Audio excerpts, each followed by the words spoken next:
প্রিয় শিক্ষার্থী, আশা করি সকলে ভালো আছো।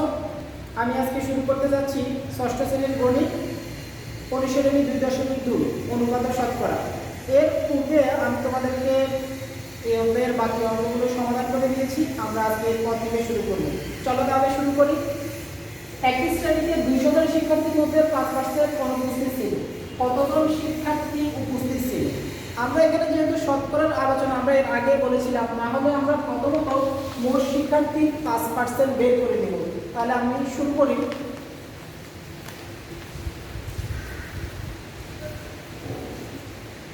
প্রথমত আমরা লিখব, দেওয়া আছে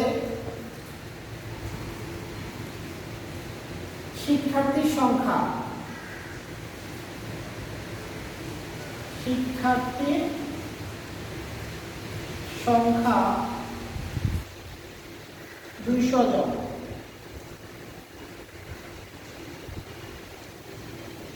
এরপর বলেছে আমাদেরকে 5% অনুপস্থিত।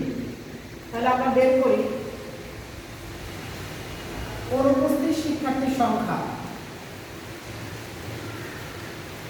অনুপস্থিত শিক্ষার্থীর সংখ্যা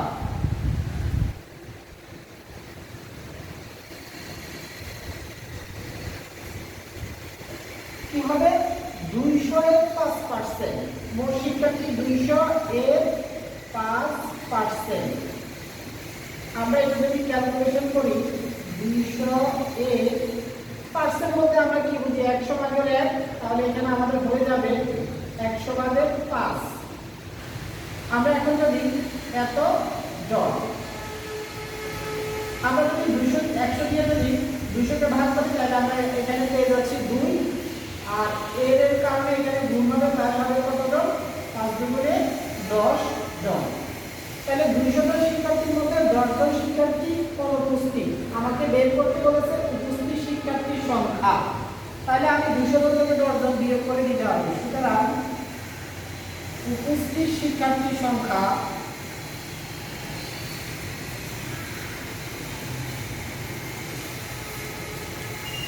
উপস্থিত শিক্ষার্থীর সংখ্যা 200 থেকে অনুপস্থিত ছিল 10 জন, সেই 10 জন বিয়োগ করতে হবে। তাহলে আমরা পেয়ে যাচ্ছি হচ্ছে 190 জন। তাহলে আমাদের উপস্থিত শিক্ষার্থী হবে কতজন? 190 জন। প্রশ্নটা এখানে যদি একটু পরিবর্তন করে দিয়ে তোমাদেরকে এখানে যদি বলা হতো 200 জন শিক্ষার্থীর মধ্যে 5% উপস্থিত ছিল, তাহলে অনুপস্থিত শিক্ষার্থী কত? তাহলে ঠিক লেখাগুলো তার উল্টা হতো। আশা করি এটা বুঝতে কারো কোনো অসুবিধা নেই। তাহলে আমরা পরের অঙ্কটা শুরু করি। জাহেদ 10% কমিশনে একটি বই ক্রয় করে দোকানিকে 180 টাকা দিল। বইটির প্রকৃত মূল্য কত? তাহলে যেহেতু 10% কমিশনে 180 টাকা দিল, তাহলে আমরা এটা কিভাবে শুরু করবো? আমরা ধরে নিই আমরা মনে করি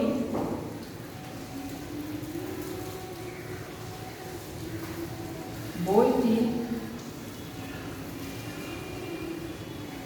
প্রকৃত মূল্য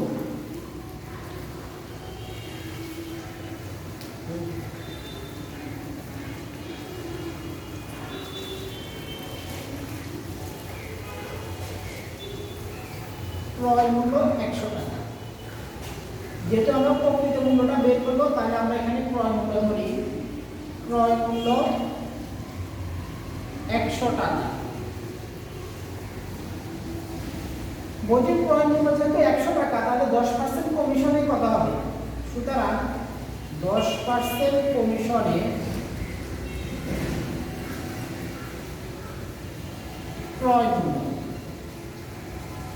10% কমিশনে ক্রয় মূল্য কত হবে? যেহেতু ক্রয় মূল্য 100 টাকা, 100 টাকা 10% যেহেতু, তাহলে আমরা কি করতে হবে? 100 বিয়োগ 10। তাহলে পেয়ে যাচ্ছি 90 টাকা। ক্রয় মূল্য যখন 90 টাকা ছিল, তখন প্রকৃত মূল্যটা ছিল কত? প্রকৃত মূল্য টাকা ছিল 100 টাকা।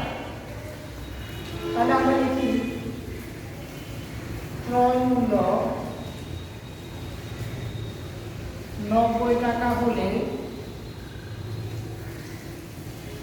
প্রকৃত মূল্য।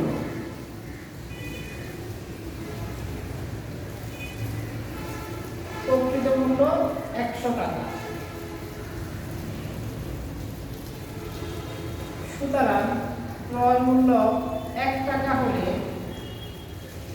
প্রকৃত মূল্য 90 টাকা, যেহেতু 100 টাকা তাহলে 1 টাকা তার চেয়ে কি হবে, আরো কম হবে। কম হলে আমরা এটা ভাগ করব 90 ভাগে 100।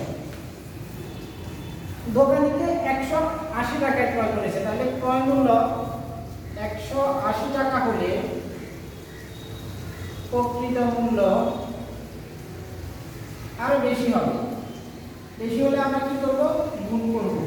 100 গুণ 180 ডিভাইডেড বাই 90। 90 দিয়ে যদি আমরা 180 কে ভাগ করি তাহলে পেয়ে যাচ্ছি 2, আর 100 কে 2 দ্বারা গুণ করলে হয়ে যাচ্ছে আমাদের 200 টাকা। তাহলে দেখো 10% কমিশনে ক্রয় করে যদি 180 টাকা, তাহলে প্রকৃত মূল্যটা কত ছিল? প্রকৃত মূল্যটা ছিল কত টাকা? 200 টাকা। প্রকৃত মূল্য ছিল 200 টাকা।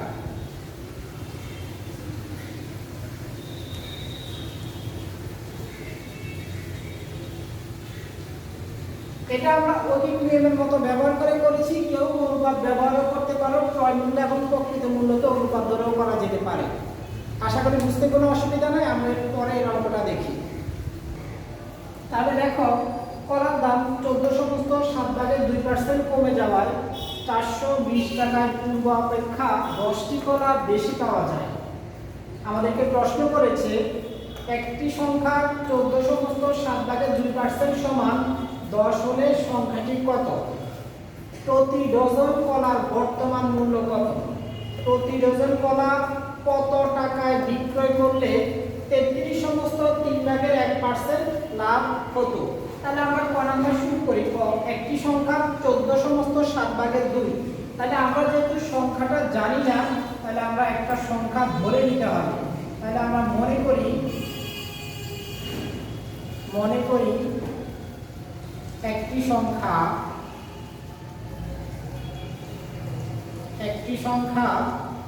ক। তাহলে একটি সংখ্যা 14 সমস্ত 7 ভাগের 2। আমরা তাহলে প্রশ্ন মতে কি লিখতে পারি? প্রশ্ন মতে আমাদের সংখ্যাটা হচ্ছে ক। তাহলে আমরা লিখব ক এ 14 সমস্ত 7 ভাগের 2% সমান সমান 10। এরপর আমরা এটুকু ক্যালকুলেশন করলে কি পাচ্ছি? ক এ এখানে যদি আমরা সমস্ত ভাঙি 7 14 98 আর হচ্ছে 2, তাহলে 100। আর পার্সেন্ট যদি আমরা ভেঙে দিই তাহলে আমরা পেয়ে যাচ্ছি 100 ভাগের 1, আর এখানে আমরা পেয়ে যাচ্ছি 10। বা এই 100 দিয়ে যদি 100 কে ভাগ করি আমরা 1 পাচ্ছি। তাহলে আমরা পাচ্ছি ক এ 7 ভাগের 1 সমান সমান 10। বা ক যদি এর সাথে গুণ করি, ক এর সাথে 1 গুণ করলে ক হবে আর হচ্ছে 7, এবার হচ্ছে 10। এরপরে আমরা যদি 8 গুণ করি তাহলে আমাদের ক হচ্ছে এখানে লবে, আর এখানে আমরা মনে মনে হরে 1 কল্পনা করি। তাহলে ক কে 1 দ্বারা গুণ করলে ক, আর 7 কে 10 দ্বারা গুণ করলে 7 10 70। তাহলে আমাদেরকে বলেছিল যে একটি সংখ্যা 14 সমস্ত 7 ভাগের 2% 10 হলে সংখ্যাটি কত হবে? আমরা সংখ্যাটা ধরেছিলাম ক। তাহলে আমরা পেয়ে যাচ্ছি ক এর মান 70। তাহলে আমাদের সংখ্যাটা হবে 70। তাহলে আমরা এরপরে খ নম্বর অঙ্কটা করার চেষ্টা করি। খ নম্বর আমরা শুরু করতে যাচ্ছি। দেখো বলেছে প্রতি ডজন কলার বর্তমান মূল্য কত? তো কলার দাম কমেছে কত? 14 সমস্ত 7 ভাগের 2। তাহলে আমরা লিখি কলার দাম 14 সমস্ত 7 ভাগের 2%, বা এটা যদি আমরা ক্যালকুলেশন করি 7 14 98 আর 2 যোগ করলে 100, তাহলে 7 ভাগের 100% কমে যাওয়ায় কমে যাওয়ায়, অর্থাৎ এত পার্সেন্ট কমে যাওয়া মানে কি, আমরা যদি 5% কম বুঝি তাহলে 100 টাকায় 5 টাকা কমে, তাহলে আমাদের এখানে কমেছে কত, 100 টাকায় 7 ভাগের 100 টাকা কমেছে। তাহলে আমরা লিখি ক্রয় মূল্য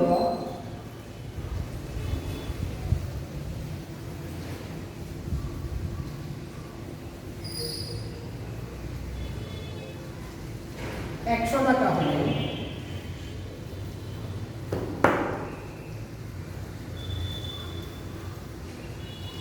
আমরা এখানে লিখব যে 100 টাকায় কমে, 100 টাকায় কমে কত টাকা, 7 ভাগের 100 টাকা। তাহলে আমরা 1 টাকায় কমে কি হবে, আরো কম হবে, তাহলে হবে কি এই 100টা এখানে পরে ভাগাকারে বসে।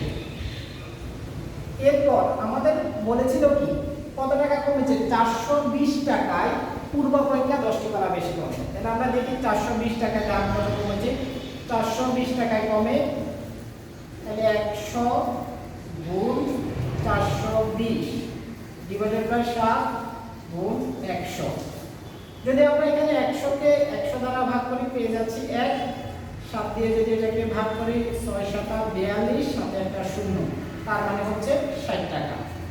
তার মানে অর্থাৎ 420 টাকায় দাম কমেছে কত টাকা, 60 টাকা। আর 60 টাকা আমরা কয়টা বেশি পাচ্ছি, 10টি কলা বেশি পাওয়া যায়। আমাদেরকে বলেছে প্রতি ডজন 1 ডজন কলার দাম বের করতে। তাহলে আমরা এখানে এই পাশ দিয়ে আমরা লিখি 1 ডজন সমান 12টি। আমাদেরকে বের করতে হবে প্রতি ডজন কলার বর্তমান মূল্য। যেহেতু আমরা এখানে 420 টাকায় আমাদের দাম কমে যায় 60 টাকা, এই 60 টাকা দিয়ে আমরা কলা বেশি হচ্ছে কয়টি, 10টি। তাইলে 10টির দাম হচ্ছে 60 টাকা। সুতরাং 10টি কলার দাম 60 টাকা।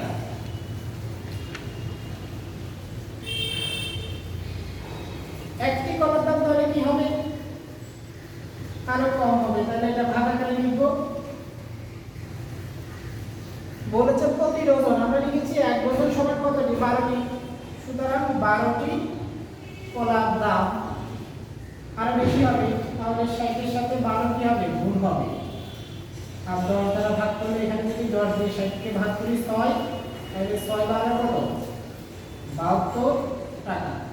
তার মানে প্রতি ডজন কলার বর্তমান মূল্য হচ্ছে কত টাকা, 72 টাকা। আমি আরেকবার একটু বলে দিচ্ছি, দেখো এখানে বলেছিল যে 14 সমস্ত 7 ভাগের 2% কমে যাওয়া 420 টাকা পূর্বাপেক্ষা 10টি কলা বেশি পাওয়া গেছে। তাহলে সেই ক্ষেত্রে আমরা প্রথমত 420 টাকায় দাম কমেছে কত সেটা বের করেছি, আর যেটুকু দাম কমেছে ওইটুকু দামে 10টি কলা বেশি পাওয়া গেছে। তাহলে ওই 10টি কলার দামে হচ্ছে যে 420 টাকায় যত টাকা দাম কমেছে ওই 10টি কলার দামে হচ্ছে সেই টাকা। তাহলে সেই কারণে আমরা লিখেছি 10টি কলার দাম 60 টাকা, একটির দাম, আর 1 ডজন সমান আমরা 12টি জানি, এটা আমরা লিখেছি। তাহলে আমাদের প্রতি ডজন কলার বর্তমান মূল্য হচ্ছে 72 টাকা। তাহলে আমরা এর পরেরটা শুরু করি। প্রতি ডজন কলা কত টাকায় বিক্রি করলে 33 সমস্ত 3 ভাগের 1% লাভ হবে। তাহলে প্রথমে বুঝো, যদি আমরা দেখো যদি আমরা কোনো কিছু 10% লাভে বিক্রি করতে চাই তাহলে কি হয়, 100 যোগ 10, সেই ক্ষেত্রে আমরা কত, 110 টাকা। তাহলে আমরা প্রথমত এখানে 33 সমস্ত 3 ভাগের 1% লাভে ক্রয় মূল্যটা বের করি। আমরা যদি ক্রয় মূল্যটা বের করি তাহলে দেখো কি হচ্ছে, 33 সমস্ত 3 ভাগের 1% বা এটা যদি আমরা সমস্ত ভাঙি তাহলে হয় 3 33 99 আর 1 যোগ করলে 100, তাহলে 3 ভাগের 100% লাভে ক্রয় মূল্য 100 টাকা হবে। ক্রয় মূল্য 100 টাকা হলে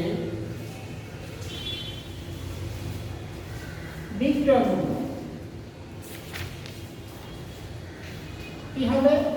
বিক্রয় মূল্য হবে, প্রথমত ক্রয় মূল্য ছিল 100, তার সাথে আরো লাভের অংশটা কত? 3/100, এত টাকা। তাহলে আমরা যদি এটাকে লসাগু করি, এখানে আমরা যদি শুধুমাত্র হরে আছে 3, তাহলে আমাদের লসাগুটা 3 এ বসবে, যেহেতু এখানে লবের কোনো কিছু নাই, লবের সাথে 3 সরাসরি গুণ হলে 3 কে 100 দ্বারা গুণ করলে 300, আর 3 কে 3 দ্বারা যদি ভাগ করি তাহলে পেয়ে যাচ্ছি 1, 1 আবার 100 এর সাথে গুণ হলে 100। তাহলে আমাদের হয়ে যাচ্ছে কত? 3/400 টাকা। অর্থাৎ কোন একটা জিনিস যদি 100 টাকা ক্রয় মূল্য হয় আর সেখানে যদি 3/100% লাভ করতে হয়, তাহলে সেখানে আমাদেরকে বিক্রি করতে হবে 3/400 টাকা। তাহলে আমাদেরকে বের করতে বলেছে প্রতি ডজন কলা কত টাকায় বিক্রয় করলে। তাহলে আমরা বের করি ক্রয় মূল্য 100 টাকা হলে বিক্রয় মূল্য 3/400 টাকা।